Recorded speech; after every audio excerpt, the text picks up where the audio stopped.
Kumbe wema na fadhili vilikuwepo nilipopata shida.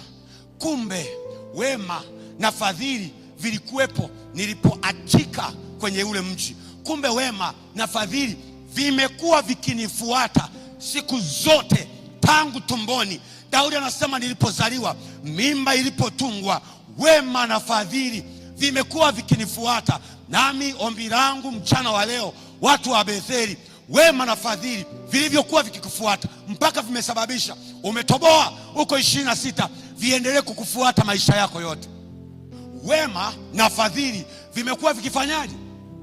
Kwa hiyo nilipokuwa naenda, wema na fadhili wananifuata. Nilipokuwa nashuka, wema na fadhili wananifuata. Nikikimbia, wema na fadhili wananifuata. Nikiwa sehemu ya masononeko, wema na fadhili wanatulia, wako pamoja nami. Nikipewa msongo, wema na fadhili bado wanakuwepo. Nikienda upande wa kushoto, wema na fadhili bado hapo. Nikijaribu kwenda huku, wema na fadhili bado wananifuata. Wapendwa wa Betheli, wema na fadhili wanatufuata maisha yetu yote.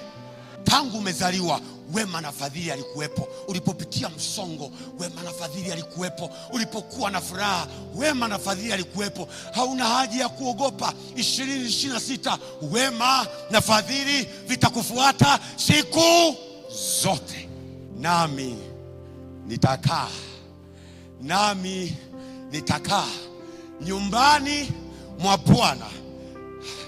Nitakaa nyumbani mwa Bwana siku ngapi?